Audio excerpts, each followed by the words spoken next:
I knew something was wrong when the intern called me Emily for the third time that week and no one corrected him. My name's Emma.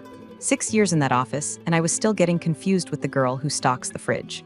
But that's how it works when you don't make noise, when you quietly fix broken workflows, while the shiny people wave their hands around and get LinkedIn praise for leading the charge. Like the time our compliance certs were about to lapse because some genius deleted the audit logs to free up server space. While Marcus Langford, new hire, teeth too white to be natural, was presenting animated slides about streamlining culture, I was in the server room with a thumb drive, digging us out of a $2.4M fine. No applause. Just back pain and a passive-aggressive post-it on my monitor that said we should all learn to delegate more, in pink gel pen. That's the thing about being good at your job in a world built for peacocks. They'll watch you pull the wagon until your back gives out, then ask if maybe you were just too rigid for innovation.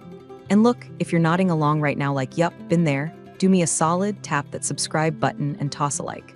Not for me. For the whole crew behind this mic, who turn these stories into something bingeable instead of rage-inducing. You'd be amazed how far one thumbs up can go when you're piecing together betrayal between sips of bad coffee. All right, back to it. Marcus arrived with a title so long it needed 2 lines on his business card: Director of Operational Transformation and Strategic Synergy. Translation: someone's MBA friend got parachuted into middle management to gut the teams and spin it as progress. He held court like a tech speaker with a minor god complex, dropping buzzwords like grenades, agile recalibration, compliance fluidity, culture elasticity. I used to keep a bingo card in my drawer, full blackout by Wednesday, and yet he got traction. He was loud, handsome in that waxy, artificial way, and smiled like every question was beneath him. People like that don't climb the ladder. They get thrown to the top by whoever built the ladder. First thing he did was hold a listening town hall where he didn't listen. Then he suggested that we reevaluate legacy roles, which, surprise, surprise, meant chopping heads in departments that didn't hold beers with him after work. Mine was top of the list. Quiet, senior, resistant to agile onboarding. But I wasn't just filing SOPs and checking boxes.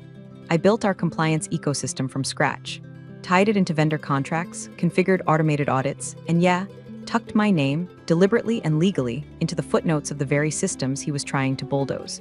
I had seen the writing on the wall 2 quarters ago and started laying landmines. One of them was something I called the 7C clause. The rest of the office treated those vendor contracts like they were just templates. But I knew the buyers would comb through every line with a lawyer and a magnifying glass. So I slipped in a clause about mandatory continuity for system certifications. If the designated key person left, certification stalled until they re-verified. Guess whose name was on the key person line? I didn't do it for revenge. I did it because I knew one day some Marcus would show up with his teeth and his buzzwords and his PowerPoints, thinking compliance was just optional paperwork. And when that happened, I wanted my exit to speak louder than my presence ever could.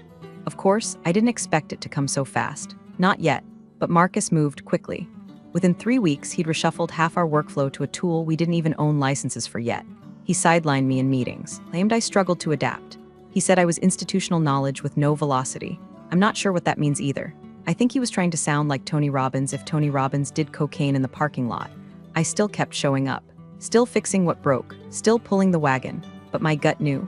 You can smell your own firing coming. It's in the way people stop asking questions they know only you can answer. It's in the way IT accidentally disables your VPN credentials for 2 hours and no one apologizes. It's in the way your desk starts feeling colder, like even the HVAC knows you're on the chopping block. The morning it happened, I had just re-verified the last set of vendor prequel forms. All 48 of them. Manual reviews, cross-checked, time-stamped, linked to the audit ledger. It was the kind of thing no one noticed unless it failed. That's how I spent 6 years being invisible unless something broke. Marcus called me into conference room C. He had a tablet in front of him and a fake smile smeared across his face. HR was on Zoom, muted with their video off. That's how you know it's a firing and not a meeting. He said, "We're restructuring. Your role has become redundant in the new framework." I said, "You want that in an email?" He laughed. A short, nasal bark like someone kicked a goose. And he fired me, just like that. No severance, no handoff plan, no backup for the systems I built. Just a smirk and a "don't worry, we've got it covered." It started with a compliance review meeting that should have taken 20 minutes and ended with me trying not to throw a chair across the conference room. Marcus had commandeered the room like it was a stage, and he was auditioning for Shark Tank, Midwestern Douche Edition. He had 3 screens set up, one for the slide deck, one for live metrics, and one, I kid you not, just displaying his name in bold Helvetica. Marcus Langford, director, like the credits in a bad Netflix pilot. We were reviewing the Q3 compliance pre-cert logs, which, mind you, I had closed out 2 weeks ahead of schedule. But he wasn't interested in the work. He was interested in the narrative, which meant spinning my airtight system into a liability so he could restructure me out of existence and look like a visionary doing it. He pointed at the chart. See this redundancy loop? Why do we have 3 verification steps for a single vendor approval? I said because one is internal, one is third-party, and one satisfies federal compliance cross-checks. You cut one, and we risk nonconformance. He grinned like I just played right into his little TED talk trap. That's exactly my point. We've built a bureaucracy that feeds itself. Emma, you've done great work here, but we don't need a cathedral to bless every box of bolts that enters the warehouse. I leaned back. You want to explain that to the Department of Energy when they audit our thermal units? Someone from marketing chuckled. Marcus didn't. I think you're a little too invested in the old system. He said, it's admirable but not scalable. We're moving toward agile compliance. Agile compliance, I repeated, deadpan. That sounds like calling a parachute optional halfway through a skydive. He waved me off.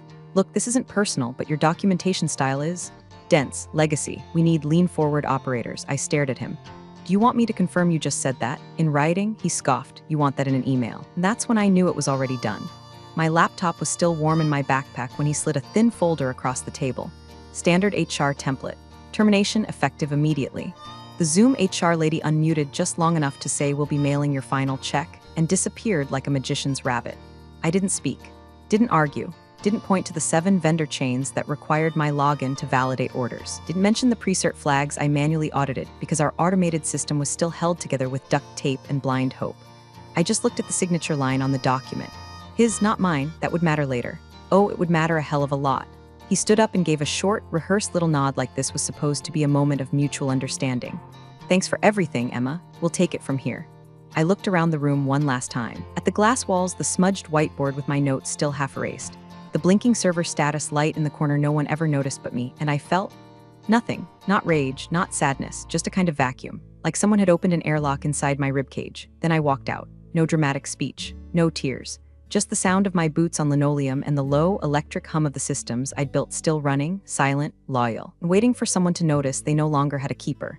In my inbox, as I packed up my desk, an automated notification had already arrived. Reminder key person verification required for vendor contract package #VCT198. I smiled, not because it was funny, because it had begun. I disappeared so cleanly they didn't even notice I was gone. No farewell lunch. No HR exit interview. Not even a recycled email about Emma's new adventure.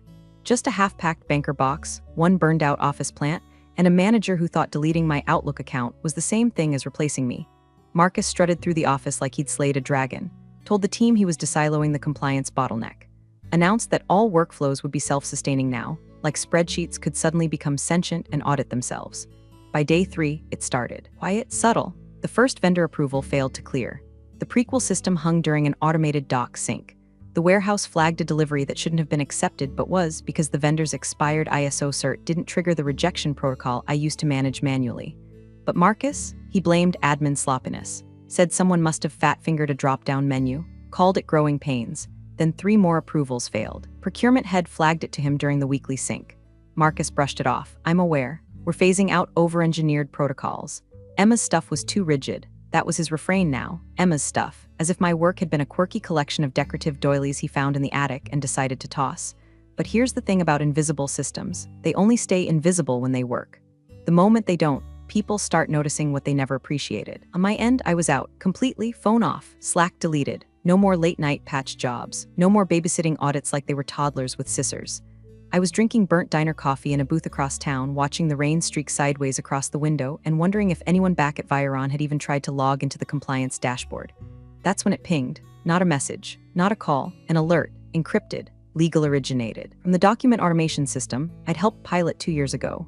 It was supposed to track risk flags and trigger early escalations for any key person dependencies. Contract package #MZX311 flagged for validation interrupt section 7C clause in effect. Verification required from designated individual, Caldwell, Emma S. I read it twice. My coffee went cold in my hand. I opened the attached document. It was the deal I'd heard whispers about for months. The one Marcus had been parading around as his magnum opus. A $200 million strategic acquisition from a European buyer with stricter compliance requirements than the Vatican. And they'd triggered it, my clause, the one I had quietly, surgically embedded into the vendor qualification pipeline. Not because I wanted credit, but because I knew. I knew one day someone would try to overwrite the entire system for the sake of optics and ego. And when they did, I wanted a kill switch. I just didn't expect it to come so soon. The clause was simple, elegant. If the designated compliance architect was no longer in service at the time of certification, all sign-offs had to be reviewed and reaffirmed by the same individual. No substitutes, no overrides, and per contract, the buyer had to verify continuity before releasing final funds. In other words, no Emma, no deal. I sat back and let the cold clarity settle in like lake water after a storm. No adrenaline, no shaking hands, just stillness. They'd built a machine on top of my name, and now the machine had stopped. And the only way to start it again was me. By the end of week 1, the seams were starting to split. Not full rupture yet, but the kind of hairline cracks you can only see if you know where to look. Like a wine glass that looks fine until you pour something into it and watch the drip form from a place you swear wasn't there before. Inside Viron's walls, the pressure was ramping up. The acquisition deal was barreling toward its signing date like a semi with no brakes, and the compliance team, what was left of it, was losing its collective mind. I heard through a former teammate, Julia, that 3 internal checklists had been suspended for review, and an external audit from the buyer's legal team had turned up a dozen inconsistencies. That's corporate speak for you're about to get your ass handed to you by a man in a tie who makes more money in a week than you do in a quarter. But Marcus? He was busy hosting fireside Zooms with the board, telling them everything was ahead of schedule and leaner than ever. The man was carving holes in the hull and calling it modern ventilation. Then came Section C. It started small. An email thread from an analyst at the buyer's firm, a woman named Lai Chen, who apparently read every single word of the contract, instead of just hitting Control plus F for bonus and equity. She flagged a phrase buried in the Compliance Continuity Agreement. Per Section C, final certification of system integrity must be validated and signed by the individual designated in the originating configuration index, Caldwell Emma S. She included a PDF snippet. It had my signature. Dated, countersigned by the former COO. Legally binding, fully ratified, and crystal clear. It should have caused a hard stop. A total freeze, but Marcus, he treated it like a typo. He responded himself not legal, because the man thinks he's King Midas with a Gmail account, and said, Emma Caldwell is no longer with the company. As current director of operations, I'll be signing in her place. No explanation, no authority, just ego and ignorance on display for an international buyer to marvel at. Backdoor whispers started immediately. Glenn Trask, the buyer's lead attorney, wasn't pleased. Not because he knew who I was, but because Section C wasn't just some formality. It was a legal tripwire, and Marcus had just waltzed across it with a flag in his hand and fireworks strapped to his back. Over in my world, I was watching from the shadows. Not actively, mind you, I wasn't glued to a screen waiting for disaster, but I had contacts, friends, people who weren't loyal to Marcus's PowerPoint empire. I got pings. A forwarded Slack message. Anyone know what Emma used to call the certification hash validator? Ours is stuck. An email screenshot from Julia. Marcus just told Glenn he's the new Emma. Glenn didn't laugh. A text from Ravi, the last honest engineer in that place. Yo, did you know your name is hard-coded into the system certs? What the actual hell? I didn't respond to any of them, not out of spite, out of intent. Silence, when used correctly, is not absence. It's pressure. And I knew Marcus was starting to sweat. He thought he could bulldoze everything I built and walk away with a hero's send-off and a stock option handshake. But my fingerprints weren't just on the blueprints. They were the keystone. And now the weight of a $200 million deal was pressing on a clause with my name on it, and him holding a pen he wasn't allowed to use. Every time they tried to patch it, override it, assign a proxy signer, the system kicked it back. Because I hadn't just written the clause. I'd written the damn code. Emma Caldwell, designated signatory. No override without biometric reauthentication. And no one, not Marcus, not Glenn, not the entire legal arm of Viron Systems, could fake my thumbprint. So I sat and watched, and waited, and let the silence get loud. The conference room at Viron HQ was dressed up like it was getting married, fresh flowers, polished glass, branded water bottles no one would drink. Every exec had their deal face on. Controlled smiles, overpriced watches tapping nervously against ceramic mugs, small talk about market trajectories, and Q4 projections that sounded like white noise over a funeral dirge. Marcus sat at the head of the table like he owned gravity. He was wearing a navy blazer so tight it looked shrink-wrapped. Sleeves rolled to his elbows like he was ready to disrupt something. His smile flickered every time someone looked at the papers too long. Across from him sat the buyers, 6 of them with the lead attorney, Glenn Trask, in the center. Glenn didn't do small talk. Glenn didn't do smiles. Glenn read everything 3 times and had the energy of a man who could shut down a merger with a single cough. The first 45 minutes went as expected. Recaps, a few ceremonial thanks, compliments lobbed back and forth like volleyballs made of cardboard. Then Glenn tapped his pen. Subtle, deliberate, like a chess player lifting a rook. I have a quick point of clarification before we proceed with the signatures, he said, flipping to a tabbed section in the contract binder. Section C, System Certification and Continuity Clause. The room tensed. It was the kind of tensing that feels like someone turning the thermostat down without moving. Marcus glanced toward legal, expecting them to speak. They didn't. Glenn continued, slow and clear. This clause states, all compliance architecture and system integrity documentation shall be validated and signed by the designated key person named in the originating configuration index, prior to final transfer of liability. He paused, flipping the page with surgeon-like precision. The individual listed here, he held up a printed appendix pointing to a highlighted line, is Emma S. Caldwell. He looked around. Is Miss Caldwell present today? Silence, and then the smallest tremor ran through Marcus's hand, just enough to make the top page of the signature stack flutter. I'll be signing those forms, Marcus said, straightening. Emma was part of a prior structure. I've assumed full operational responsibility. The clause is ceremonial. Glenn didn't blink. We don't consider $200 million transactions ceremonial, Mr. Langford. Someone coughed. Someone else stopped mid-sip of water and set their glass down with a soft clink. Glenn laid the paper flat on the table like a playing card. Emma Caldwell's signature is not optional. It is a trigger clause. Non-compliance suspends certification transfer and liability assumptions per subsection 7C. Your company agreed to it. Your former COO countersigned it. It is enforceable today. Marcus tried to laugh. It came out dry, hollow. Our systems were updated. I'm the acting director. I've overseen the latest integration. Glenn raised a brow. And were you involved in the original architecture? Well, no, but, and do you possess system-level credentialing to confirm certification continuity per chain of custody? Marcus shifted. That's technical jargon. The system's been updated. We've streamlined. The buyer's due diligence team attempted to authenticate system credentials via the standard signatory pipeline. The system rejected all attempts not validated by Miss Caldwell's biometric passcode. Marcus froze. Now the room was ice. The board members behind him, who had smiled earlier, congratulated him, nodded through his bluster, began to glance at each other. Uncertain, irritated. Someone muttered, Jesus. Glenn closed the binder. This deal doesn't close without her signature. Since I assume no one here can forge a legally binding biometric hash and survive the litigation, I suggest we find her. Marcus opened his mouth, closed it, looked at Legal. Legal looked at their shoes. Across the city in a quiet corner booth at an empty diner, I scrolled through the push notifications on my phone. They were stacking up like dominoes, 1 from Julia, 2 from Ravi, 3 from a number I didn't recognize, probably Marcus, burning through burner phones like a teenager after curfew. I ignored them all. Instead, I opened the system dashboard remotely just to see. Section C, triggered, status, blocked, key person, Caldwell Emma S. pending signature. And under that, one beautiful line in red, no proxy signature permitted. I stirred my coffee, watched the cream swirl, and let them sit in the mess they'd made. Marcus cracked in slow motion. At first, it was denial, big, glossy denial wrapped in buzzwords and desperation cologne. He started talking louder, which is corporate for I'm not wrong, you just don't get it. He paced around the boardroom like it was a tech stage in hell, repeating phrases like we're solutioning this internally, and there's a compliance elasticity here that's being overlooked. Glenn Trask didn't even flinch. The man could have been carved from legal-grade granite. She was a junior manager, Marcus finally snapped. Slapping a palm on the table like that would magically rewrite the past. Easily replaced. She had no executive decision-making authority.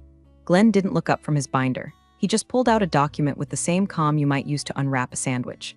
This is a notarized copy of the original system configuration file, he said, voice flat as steel, dated 3 months ago. Signed by Emma S. Caldwell.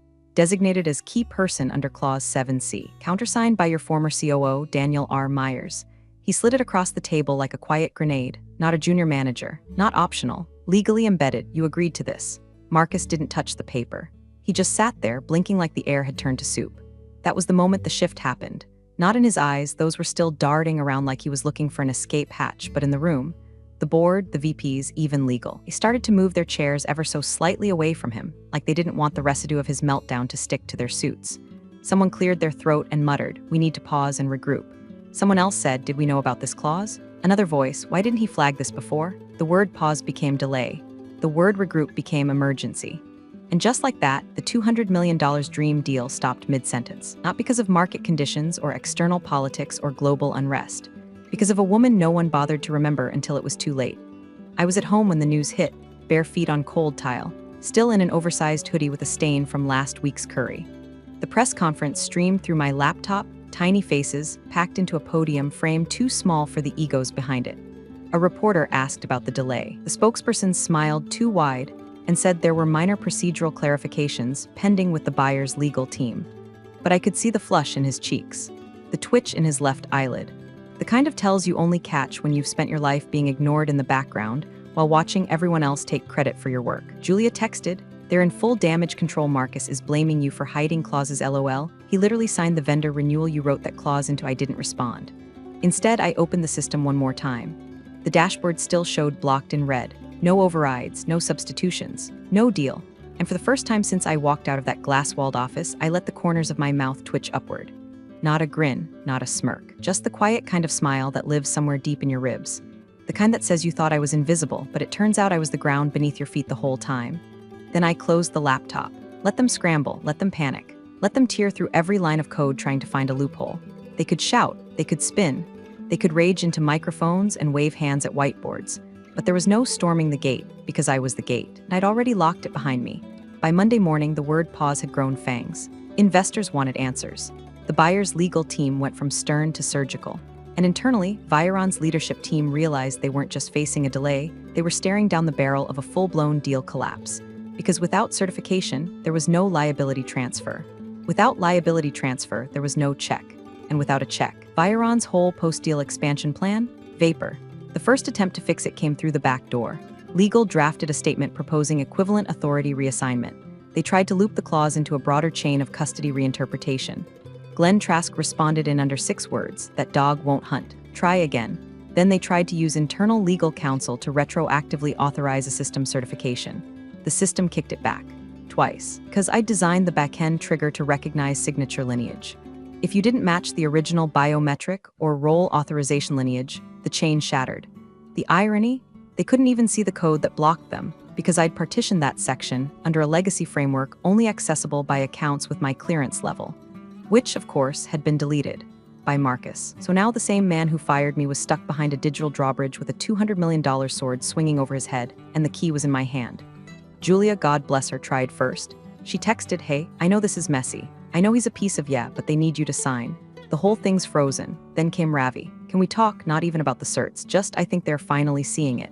I didn't reply. Then came the call. Not from Marcus. That would have required something resembling humility. No, he made Julia do it. I let it ring. Once, twice. Then hit decline. 10 minutes later, I checked my inbox out of curiosity. One new message. Subject, urgent request for certification. Contact body. Emma, we understand there have been misunderstandings. Viron Systems would like to formally request your cooperation in finalizing the pending certification process. Please advise how we can proceed. Best operations support. I clicked reply, typed just one sentence. I no longer provide services to Viron Systems. Please refer to Section 7C. Attach the PDF of the clause. Sent, closed tab, no emoji, no pettiness, no victory lap, just boundaries and enforcement. Later that day, Marcus tried calling from a blocked number. Twice. Then someone from HR. Then the former COO, Daniel Myers himself, who'd retired to Scottsdale and was probably halfway through a margarita when someone told him, "You signed the clause that's killing the deal." But none of them had what I needed to hear. What I wanted was never revenge. Not really. What I wanted was control, to not be disposable, to not be overwritten by someone who thought shouting louder made them smarter. And now I had it. Not by screaming, not by breaking anything, just by being the one person who couldn't be replaced. They could claw at the walls, light fires, swear I was the villain. But Section 7C didn't care about feelings, and neither did I. By Thursday, Viron had gone from agile and adaptive to a slow-motion car crash with the hazard lights blinking and the driver blaming the airbag. The board called an emergency offsite. Not that it mattered. I had built the kind of digital deadbolt you don't open with apologies and bagels. The clause didn't care how many VP titles you stacked in a room. It needed my signature or nothing moved. So they did what desperate people do when all the exits are sealed. They folded. The email came from their general counsel. Crisp, polite, legally paranoid. Emma, Viron Systems would like to extend a formal offer for short-term contractor engagement. Compensation and scope negotiable. Please advise on conditions under which you would consider reinstatement of certification responsibilities. I didn't answer right away. I took a walk, bought a cinnamon roll the size of a manhole cover, sat on a bench and watched pigeons bully a seagull out of a sandwich crust. Then I went home, opened a blank document, and typed 3 bullets. Marcus Langford is to be immediately and permanently removed from any role involving system oversight or staff management. My back pay, unpaid PTO, severance, and missed bonus is to be paid out in full and tripled. I will not itemize, I will not explain. From this point forward, my compliance architecture is no longer property of Viron Systems. It is licensed through Caldwell Strategy Group, LLC. I will certify systems under that entity only. Any use beyond that will trigger breach proceedings. I read it twice. didn't change a word. Attached it to an email with the subject line conditions for cooperation. Sent it, then I waited. 12 hours later, the buyer's legal team called my bluff, or tried to. Glenn Trask, who hadn't flinched all week, actually picked up the phone and asked to discuss flexibility. I said the clause isn't flexible. He asked if the board could review alternative structures. I said they already signed off on one. He asked quietly if I understood the weight of what I was doing. I said, "You're the one who insisted on designated accountability."